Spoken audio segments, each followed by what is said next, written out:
tout ce que vous avez fait pour nous. Je suis un ex-détenu politique, je partageais le même cours avec le maire Jamil Sané, le maire Bilal Diatta. Donc moi j'ai une question pour maître Juan Branco. Vous avez de l'expérience, vous avez eu à assister plusieurs clients dans votre carrière. Si vous placez aujourd'hui le président Ousmane Sonko parmi vos clients, où vous l'aurez placé parmi les braves clients que vous avez eus. Merci. Merci, Monsieur Ba. Abdou Kassé. Abdou Kassé, c'est qui? Allez-y, le micro justement. Bonsoir à tous. Donc, nous remercions d'abord M. Juan Branco et M. Bamba Sissé d'avoir été là. Donc, je suis Abdou Kassé, voilà, un patriote anonyme, mais quand même qui a beaucoup contribué à la lutte patriotique. Donc, la dame vient de marcher sur ma langue. Je voulais poser une question à Maître Juan Branco. Je voulais dire juste où en êtes-vous avec votre requête devant la CPI. Voilà, merci. Merci, Monsieur Kassé. La parole est à Madame Fernanda da Silva. Elle est derrière pour le micro, Abdoulaye.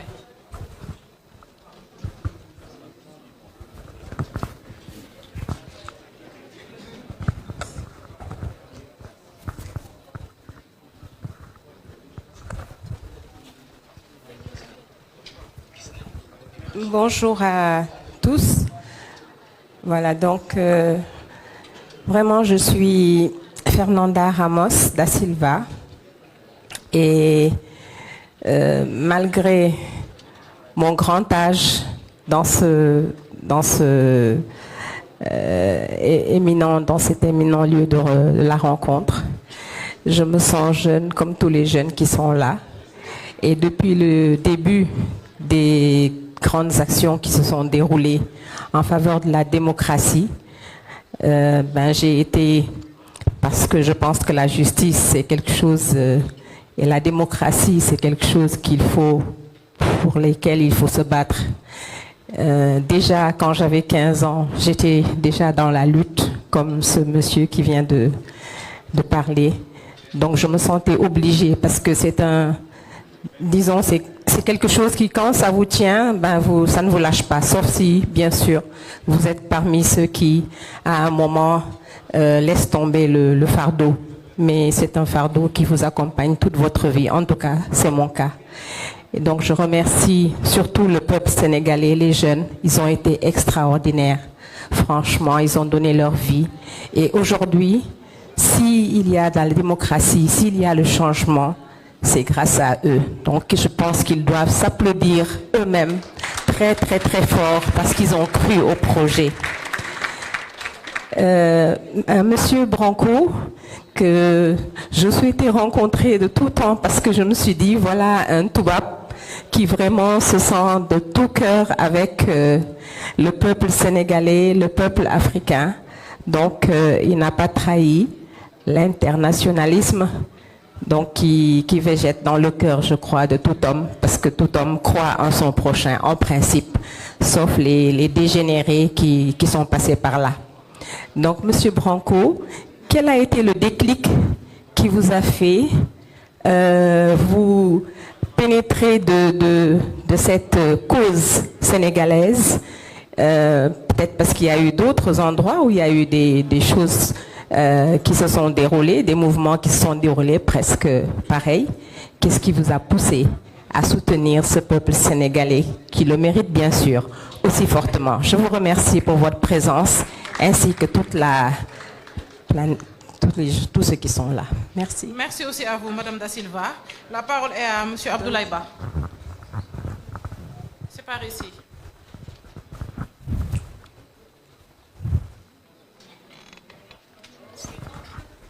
Alors, merci beaucoup. Bonsoir. Bonsoir, maître. Je voudrais poser 2 questions, mais avant tout, je voulais remercier M. Branco et ses confrères pour tout ce qu'ils ont fait pour ce peuple. Et c'est une fierté pour moi de faire face à ces héros qui sont bâtis pour le Sénégal, le maire Bilal Diatta et le maire Jamil Sané et tous les autres. Bon, la première question, je la pose à Maître Bamba Cissé. Lorsqu'il parlait de droit et de politique, bon, nous savons que c'est le président de la République qui définit la politique judiciaire. C'est-à-dire, donc ce sont les politiques qui définissent la politique judiciaire. Donc en ce moment-là, est-ce que les deux choses-là ne peuvent pas aller ensemble? Parce que lui, il a dit que quand il a donné une citation en disant quand la politique entre dans la chambre, je ne sais pas, par la porte, voilà. Donc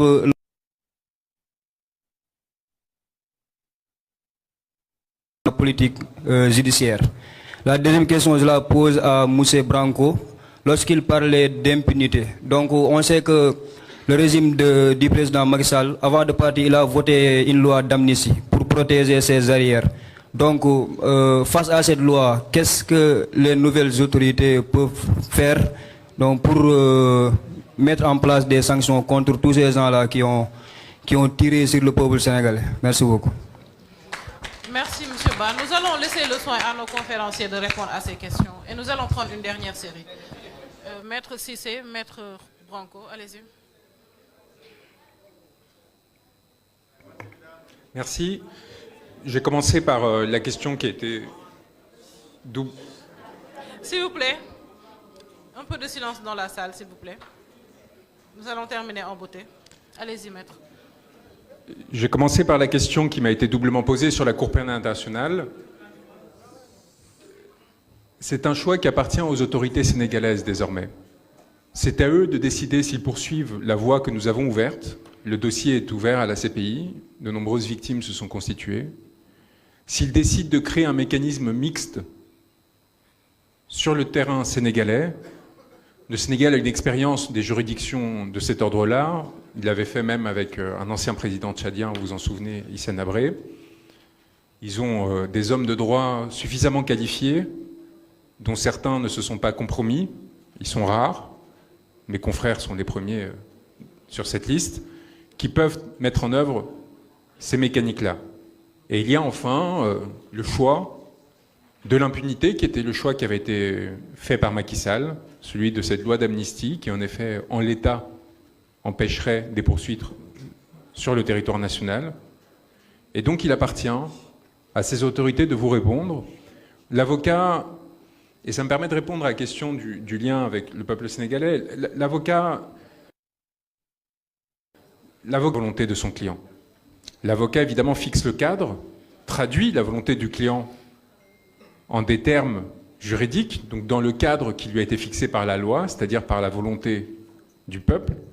Et quand le client de l'avocat est Premier ministre de son pays, eh bien, il peut lui suggérer de prendre des initiatives pour changer cette loi, pour la faire évoluer, pour l'amener quelque part qui serve son intérêt politique, celui de son peuple, donc, ou y renoncer. Et donc, à partir de là, mon travail a été fait. Mon travail a été fait, la base juridique et factuelle a été établie. D'ailleurs, la communication a été rendue publique, pas ses annexes, pas les 700 pièces que nous avons recueillies grâce à un effort extraordinaire du peuple sénégalais lui-même, qui nous a aidés à recueillir partout sur le territoire. Et je pense que le moment le plus émouvant, parce que mon confrère parlait de souffrance, moi je n'ai pas du tout souffert dans cette aventure, y compris à Rebeuss. S'il vous plaît, derrière, s'il vous plaît. Y compris à Rebeuss, c'était pour moi un sentiment de fierté extraordinaire que de me trouver aux côtés d'un peuple qui s'était levé. Je pense que vous ne vous rendez peut-être pas compte, mais je pense que vous vous rendez compte, parce que vous avez tous connu des moments, et j'en ai connu un qu'en sortant de la conférence de presse dont parlait mon confrère, nous avons, en fuyant les voitures qui nous pistaient, vous parliez de Jack Bauer, mais c'est un moment où on a dû changer à plusieurs reprises de voiture, mettre en place toute une série de stratégies pour déjouer les filatures, stratégies qu'on avait déjà mises en place pour me faire venir au Sénégal et qu'on avait appris notamment avec Wikileaks. À un moment, on a longé les plages et on a vu toute une jeunesse sur ces plages. Et je peux vous dire, c'est ces moments-là qui peuvent être très difficiles, lors desquels il peut être très difficile de ne pas vaciller, de ne pas se sentir seul et de ne pas se dire que tout cela a été fait en vain et qu'en fait, quelque part, nous serions fous ou dans l'erreur. Ces moments où tout d'un coup, vous voyez une société qui accepte la violence, qui accepte de renoncer à sa souveraineté, du moins en apparence. C'était, souvenez-vous, quelques jours après l'arrestation d'Ousmane Sonko, lors desquels, pour la première fois, le peuple ne s'était pas levé. Et si je suis venu, c'est aussi pour cela. Parce que j'ai senti qu'Ousmane Sonko, à ce moment-là, pouvait être, pour la première fois, en difficulté dans une sensation de solitude qui pouvait être extraordinairement dangereuse pour lui, pour tous les militants qui croyaient à travers lui. Et la personne qui est à ma droite, qui a partagé ma cellule pendant ces quelques jours, l'a ressenti, cette crainte et cette solitude. Et on en a parlé. On en a parlé de ce moment-là, de ce moment de tremblement où on se dit, mais en fait, on va rester là. Et la question que je me posais à Rebeu, c'était celle-là. Est-ce que... Parce que je voyais, on avait RFI, et je voyais qu'il y avait des manifestations de Gilets jaunes, je voyais qu'il y avait le barreau de Paris, et j'entendais surtout le silence de la France, du gouvernement français. Et je me disais, mais peut-être que je vais rester là. Peut-être que ce sera des mois, peut-être que ce sera des années. Et je l'aurais accepté s'ils avaient respecté les règles, eux. S'ils m'avaient arrêté, par exemple, sur le territoire sénégalais. J'aurais accepté, prise de risque, engagement, on sait où on va, on sait pourquoi on le fait, on assume, et on avait commencé à parler de stratégies de résistance à mettre en place à Rebeuss pour les mois suivants, à commencer par la coupure de contact avec les gardes pénitentiaires et l'importation de stratégies qui avaient été adoptées par l'IRA dans son combat contre le Royaume-Uni. J'avais commencé à expliquer à quel point les prisonniers étaient le cœur de tout mouvement politique dans des stratégies de résistance dans lesquelles ils sont majoritaires dans un pays. Et à quel point, à partir des mouvements de prisonniers, tout un pays peut s'embraser. Et donc là, on réinjectait de la confiance et on cassait ce lien de solitude en étant avec eux. Je me souviens de ce moment où j'ai été exfiltré vers le tribunal pour... ils essayaient justement d'inventer cette infraction au séjour et où les chambres à côté ont commencé à crier pour m'accompagner vers la sortie. Et là, c'est là où on a compris qu'on avait gagné.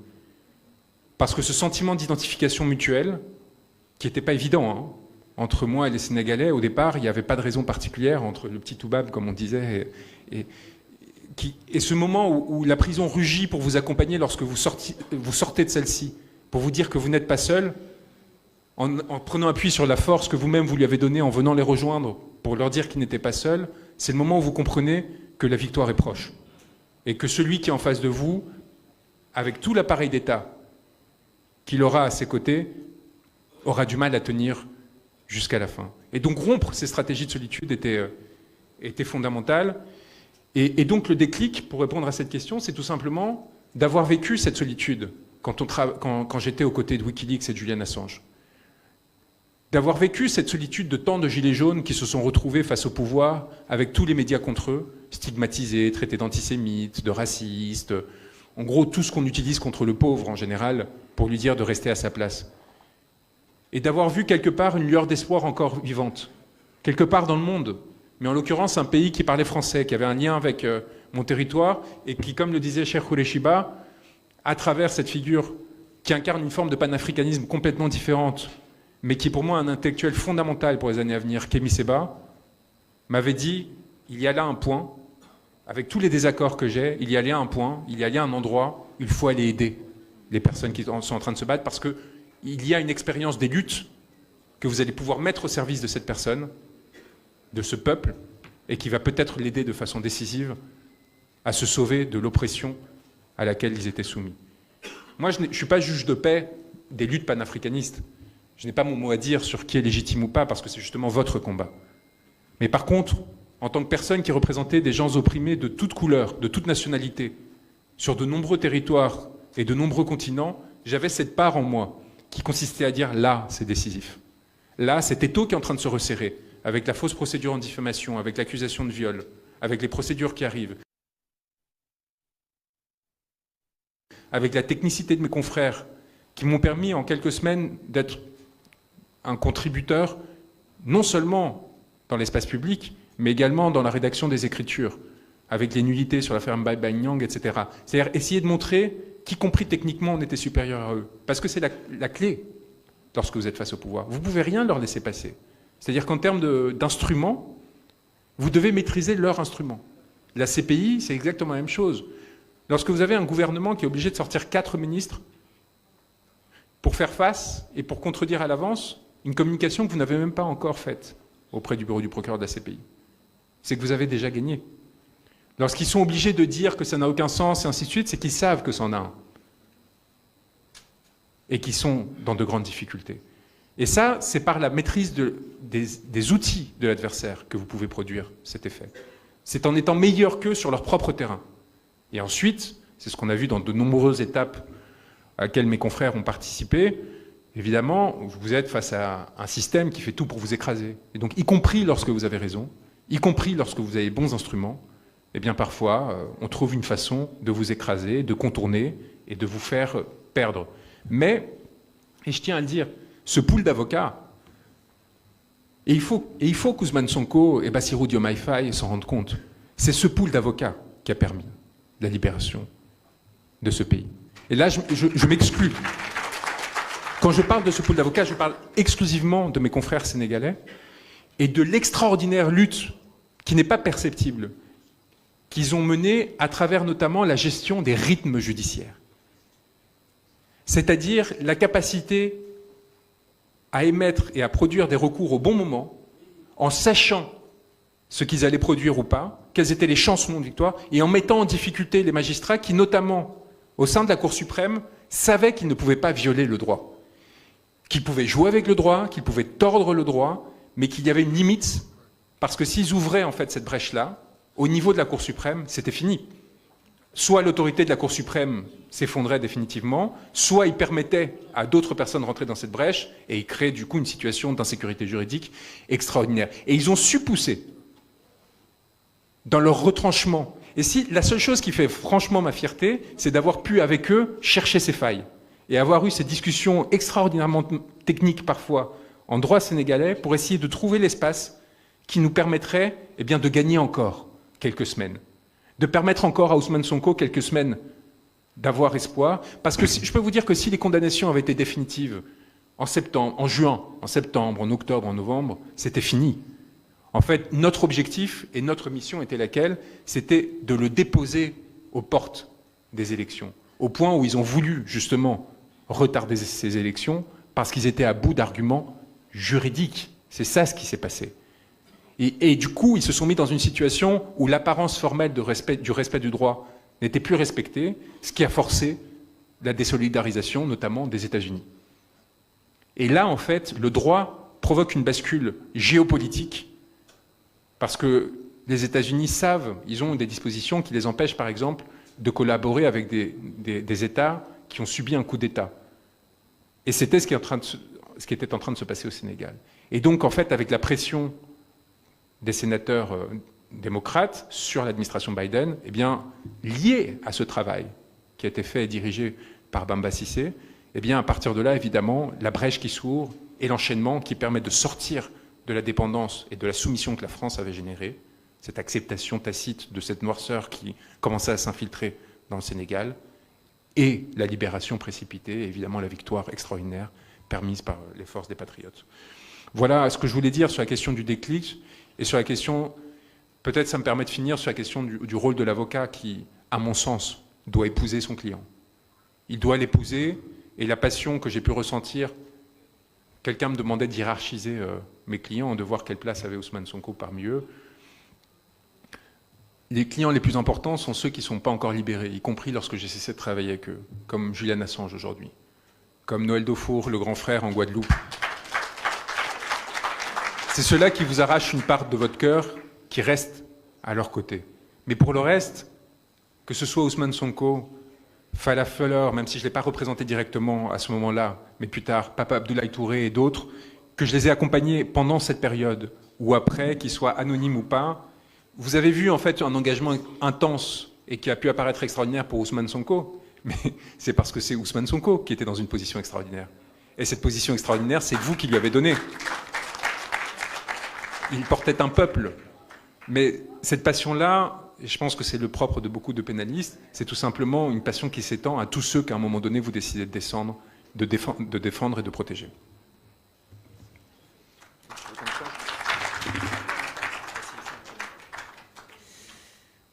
Je pense que Juan a résumé la question. On peut nuancer un peu un certain propos pour dire que le droit peut aussi être au service de la politique. Et il l'a effleuré. Lorsque Ousmane Sonko a été arrêté et transféré à Sébikotane, je suis allé le voir le lendemain matin. Il était toujours en grève de la faim, je le rappelle. J'étais très triste. Je lui ai dit que je te promets une chose, il n'y aura plus de répit dans les procédures. Et c'est effectivement ce qui s'est passé. Juan parlait de la cadence des procédures, parce qu'on avait beaucoup de choses à dire, et à toute chose, comme on dit, malheur est bon. Si Ousmane Sonko n'était pas arrêté, il n'y aurait pas toutes ces procédures peut-être. Et ces procédures ont mis en exergue la violence d'État à l'époque et permis aux Sénégalais de constater effectivement qu'il serait nécessaire de mettre fin à cette violence et porter au pouvoir Pastef. D'où le rôle important que les avocats ont joué, même si aussi de l'autre côté les détenus politiques, les acteurs majeurs, la société civile, tous les Sénégalais ont mis de leur sien pour que la révolution sonne. Une question m'a été posée, une première question: pourquoi le président de la République devrait rester au Conseil supérieur de la magistrature? Pour moi, c'est une position de principe pour deux raisons. La première raison est une raison de légalité pure, parce que le chef de l'État nomme aux emplois civils et militaires, tel que cela ressort de la Constitution. La deuxième raison est une raison d'opportunité, parce que pour moi, on ne peut pas laisser les juges, eux seuls entre eux, décider de qui affecter à quel poste. Ça peut créer une concurrence nocive au sein de la magistrature. Et je vous dis que beaucoup de magistrats ne sont pas d'accord avec le fait d'ailleurs que le président puisse quitter le Conseil supérieur de la magistrature. Dans ce tohu-bohu, entre guillemets, il faut un arbitre. Et cet arbitre qui est au-dessus des contingences est le président de la République. Nous savons que le président Bassirou Diomaye Faye, comme je l'ai dit tout à l'heure, est sur les principes et il ne lui appartiendra pas, pour des raisons purement politiques, de dicter la marche des choses. Ce n'est ni dans sa nature ni dans son éducation. Une question m'a été posée, je pense que c'est une question piège. Droit et politique, parce que le président de la République définit la politique judiciaire. Alors le droit et la politique ne peuvent pas être exclus, il ne peut pas y avoir une dichotomie, une exclusion entre le droit et la politique, dès lors que le président de la République définit la politique judiciaire. Je pense que la Constitution ne dit pas ça. La Constitution dit que le président de la République définit la politique de la nation. Je pense que c'est ça. Quand on parle de politique judiciaire, ce n'est pas la politique au sens malsain du terme. C'est différent. Quand on parle de politique et de droit, c'est le fait pour quelqu'un qui soit au-dessus du lot d'utiliser la justice pour obtenir soit des libérations ou des condamnations. C'est rendre la justice politicienne. C'est de ce dont on parle quand on parle de politique dans le droit. C'est bien de ça dont on parle. C'est le fait pour le parquet de se voir utilisé par les autorités politiques qui sont au-dessus de lui pour orienter les procédures, aller vers les condamnations, utiliser, comme je vous l'ai dit, les mandats de dépôt systématiques contre des opposants. Et c'est pourquoi je vous ai parlé des lois senghoriennes.